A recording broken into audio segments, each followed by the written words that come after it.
Oklahoma's incarceration rate is making headlines around the world for all the wrong reasons. Right, and for years we've been told more women incarcerated in Oklahoma than anywhere else. So Clay wants to know, what do you plan to do about decreasing the incarceration rate? In his opinion, there are too many people serving time for petty crimes. Mr. Hunter, you have the opportunity to go first.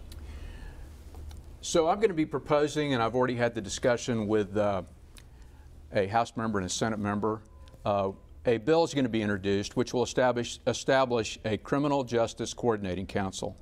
That council will be composed of the Attorney General, the head of the Department of Corrections, a member of the Sheriff's Association, a DA, the Commissioner of the Department of Mental Health and Substance Abuse.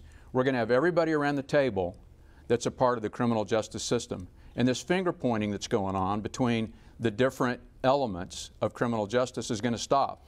There aren't going to be designees. It's going to be ex officio.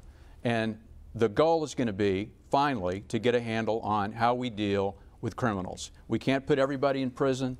There's got to be an effort to deploy and divert whenever there are people that are in a position, they haven't committed a violent crime, they can be rehabilitated. So that's a plan. It makes sense. And for whatever reason, it has never been done in this state. Mr. Drummond, address Oklahoma's incarceration rate. Certainly. The people of Oklahoma have voiced an opinion strongly in State Question 780 and 781, and we have failed as a state to implement those in a meaningful way, and it's for the failure of leadership at the Attorney General's office.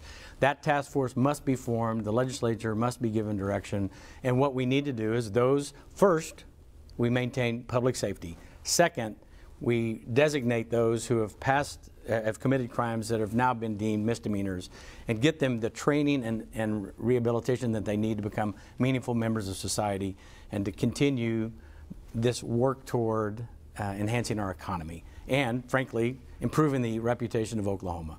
Our women should not be designated with the most violent or the most incarcerated in the nation. We have some of the most wonderful women in the United States. We have a lot to get I need to. To respond, sure, if I may, quickly.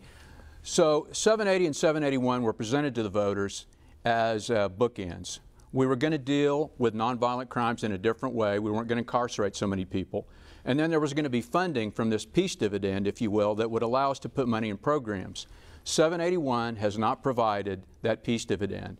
And in fact, it really never made sense. So where we need to go from here is there has to be a revenue stream identified to put money into diversionary and rehabilitation programs. 781 failed, and where we go from here is we've got to have an analog for 781 to get people well.